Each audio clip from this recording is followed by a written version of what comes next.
سب سے پہلے لا الہ الا اللہ کی آواز ہندوستان کی دھرتی پر اتری ہے، یہاں سے پیدا ہوئی ہے۔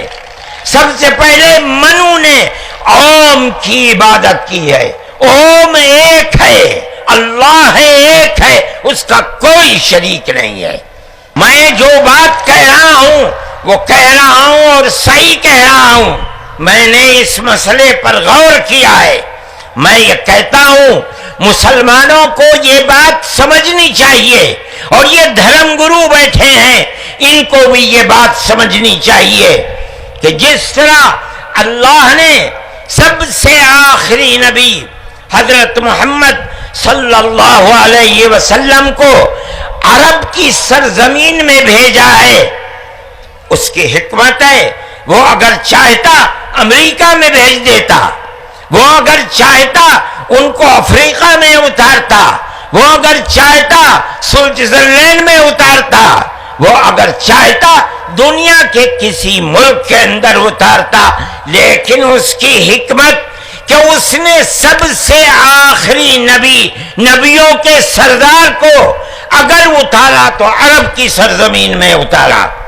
بالکل اسی طرح مسلمان اور ساری دنیا سمجھے کہ بالکل اسی طرح نبی اول الزمان کو، حضرت آدم کو جو نبی تھے، سب سے پہلے ان کو بھارت کی دھرتی کے اندر اتارا۔ اگر وہ چاہتا تو آدم کو افریقہ میں اتار دیتا، اگر وہ چاہتا تو آدم کو عرب میں اتار دیتا، اگر وہ چاہتا روس کے اندر اتار دیتا، لیکن نہیں۔ وہ بھی جانتے ہیں، ہم بھی جانتے ہیں، ہمارا عقیدہ ہے، حدیث سے عقیدہ ہے کہ آدم کو دنیا میں اتارنے کے لیے اس بھارت کی دھرتی کا انتخاب کیا گیا۔ ان کے پاس کوئی آسمانی کتاب نہیں ہے۔ میں نے بڑے بڑے دھرم گروؤں سے پوچھا کہ آدم جو سب سے پہلا آدمی ہے آسمان سے اتارا، اللہ نے اتارا، وہ آدمی کس کی پوجا کرتا تھا؟ کوئی نہیں تھا۔ دنیا کے اندر تنہا ایک آدم تھا، اس آدم کو کہتے کیا ہو؟ لیکن چونکہ کوئی آسمانی کتاب نہیں ہے اس لیے لوگ مختلف باتیں کہتے تھے، لیکن بڑے بڑے دھرم گرو یہاں تک پہنچے، انہوں نے کہا کہ ہم اس کو منو کہتے ہیں۔ صحیح بات ہے، ہم آدم کہتے ہیں، یہ منو کہتے ہیں۔ ہم آدم کی اولاد کو آدمی کہتے ہیں، انگریزی بولنے والے ایڈم کہتے ہیں، فارسی اور عربی بولنے والے آدم کہتے ہیں، اور یہ اس کو منو کہتے ہیں جو اس بھارت کی دھرتی کے اوپر اترا۔ ہم آدم کی اولاد کو آدمی کہتے ہیں اور یہ منو کی اولاد کو منش کہتے ہیں۔ سوال یہ پیدا ہوتا ہے، میں نے بڑے بڑے دھرم گروؤں سے پوچھا، جب کوئی نہیں تھا، نہ شری رام تھے، نہ برہما تھے، نہ شیو تھے، جب کوئی نہیں تھا تو سوال پیدا ہوتا ہے کہ منو پوجتے کس کو تھے؟ کوئی کہتا ہے کہ شیو کو پوجتے تھے، لیکن ان کے پاس علم نہیں ہے۔ بہت کم لوگ یہ بتاتے ہیں کہ منو کچھ نہیں تھا دنیا میں، وہ اوم کو پوجتے تھے۔ میں نے کہا اوم کون ہے؟ بہت سے لوگوں نے کہا کہ وہ ایک ہوا ہے جن کا کوئی روپ نہیں ہے، کوئی رنگ نہیں ہے، وہ دنیا میں ہر جگہ ہے، ہوا ہر جگہ ہے۔ انہوں نے آسمان بنایا، انہوں نے زمین۔ میں نے کہا کہ ارے بابا، انہی کو تو ہم اللہ کہتے ہیں، انہی کو تو تم ایشور کہتے ہو، اسی کو تو ہم اللہ کہتے ہیں۔ فارسی بولنے والے خدا کہتے ہیں، انگریزی بولنے والے گاڈ کہتے ہیں۔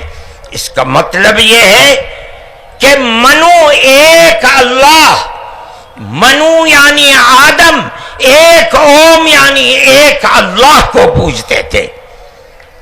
یہ ہمارے ملک کی تاریخ ہے، یہ دنیا کے دھرموں کی تاریخ ہے۔ کوئی ثابت نہیں کر سکتا کہ اوم یعنی آدم اللہ کو چھوڑ کر جس اللہ نے اپنے ہمارے عقیدے کے مطابق ان کے پتلے کو پہلے دھرتی کو پیدا کیا، دھرتی میں مٹی پیدا کی، اور جتنے رنگ اور جتنی طرح کی مٹی تھی سب مٹی میں سے تھوڑا تھوڑا لے کر اللہ نے یعنی اوم نے اپنے ہاتھ سے آدم یعنی منو کے پتلے کو بنایا۔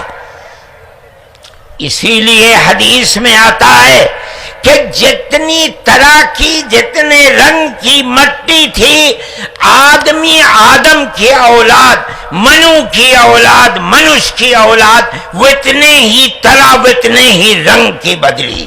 کوئی مٹی سخت ہے، آدمی کے دل کے اندر سختی ہے، کوئی مٹی نرم ہے، جیسی مٹی تھی ویسا ہی اثر آدم یعنی منو کی اولاد کے اندر پایا جاتا ہے۔ یہ ہمارے اس دھرم کی خصوصیت ہے۔ اس کا مطلب ہے کہ سب سے پہلے لا الہ الا اللہ کی آواز ہندوستان کی دھرتی پر اتری ہے، یہاں سے پیدا ہوئی ہے۔ سب سے پہلے منو نے اوم کی عبادت کی ہے۔ اوم ایک ہے، اللہ ہے، ایک ہے، اس کا کوئی شریک نہیں ہے۔ پھر یہ چیز چلتی رہی۔ یہ آدم اور اوم کا یہی عقیدہ تھا، ان سے غلطی ہو گئی۔ ہمارا قرآن کہتا ہے وہ پریشان تھے کہ میں اپنے اللہ سے یعنی اوم سے منو سے جو غلطی ہوئی ہے اپنے اوم اور اپنے اللہ سے معاف کیسے کراؤں۔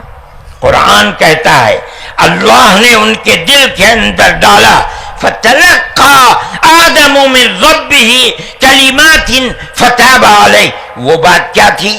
قرآن کہتا ہے ربنا ظلمنا انفسنا وَإِن لَّمْ تَغْفِرْ لَنَا وَتَرْحَمْنَا لَنَكُونَنَّ مِنَ الْخَاسِرِينَ۔ اے میرے اور میری پتنی ہم وتی کے مالک پالنہار، ہم سے غلطی ہو گئی، ہم نے اپنے اوپر ظلم کر لیا۔ اے اوم، اے اللہ، اگر تو نے معاف نہیں کیا تو ہم بڑے ٹوٹے میں رہ جائیں گے۔ اس کا مطلب ہے کہ وہ ایک اوم ایک اللہ کی عبادت کرتے تھے۔ یہ اس دھرتی کی تاریخ ہے۔ نہ اس وقت شیو تھے، نہ رام تھے، نہ برہما تھے، کوئی نہیں تھا، تنہا آدم اور منو تھے۔ وہ جانتے تھے کہ ان کا پالنہار کون ہے، وہ ان کی عبادت کرتے تھے۔ پھر اس کے بعد ان کی اولاد چل پڑی اسی دھرتی کے اوپر، انہوں نے چراغ ایک اوم یعنی ایک اللہ کی عبادت کا اس بھارت کی دھرتی پر دنیا میں سب سے پہلے جلایا تھا۔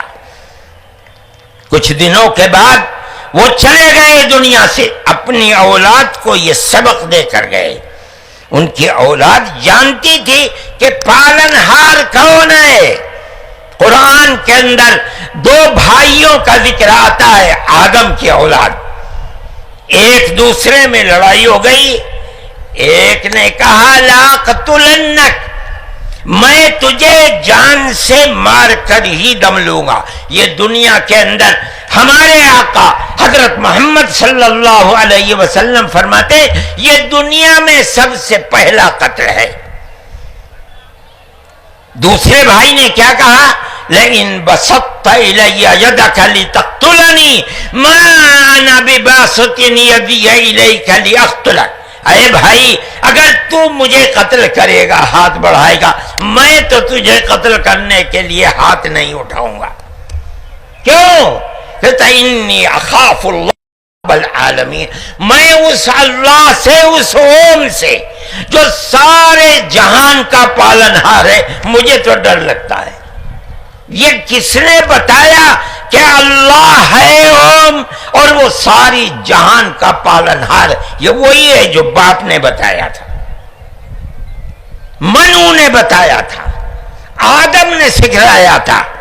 آدم اس دنیا سے چلے گئے، 10 20 25 50 100 پیڑھیوں کے بعد اولاد بھول گئی سبق، دائیں بائیں ہونے. اللہ نے دوسرا نبی بھیج دیا. کس کو؟ حضرت شیس کو بھیجا. دنیا کہتی ہے کہ ان کی قبر اجودھیا کے اندر موجود ہے. انہوں نے چراغ جلایا، اپنا کوئی چراغ نہیں، وہی چراغ جو باپ نے جلایا تھا. کیا؟ اللہ ایک ہے، اوم ایک ہے، اس کے سوا کسی کی عبادت نہیں. وہ بھی چلے گئے دنیا سے 10 20 25 50 پیڑھیوں کے بعد، وہ بھی دائیں بائیں ہوئے. اللہ نے تیسرا نبی بھیج دیا حضرت ادریس کو. انہوں نے کیا بتایا؟ اپنا کوئی چراغ نہیں، دین کا وہی چراغ ہے جو آدم نے اس دھرتی کے اوپر جلایا تھا. کیا؟ اللہ ایک ہے، کوئی اس کا شریک نہیں. کچھ دنوں کے بعد وہ بھی ختم ہو گئے. پھر چلتے چلتے پھر اولاد دائیں بائیں ہونے لگی. اللہ نے چوتھا نبی بھیج دیا. وہ کون؟ حضرت نوح.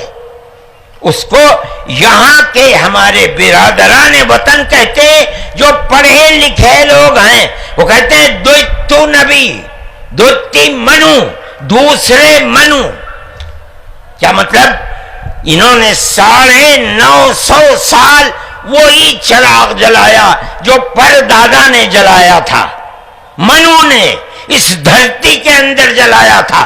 مگر لوگوں نے مانا نہیں، بددعا کی انہوں نے. ساری دنیا میں طوفان آیا اور ساری دنیا ڈوب کر مر گئی.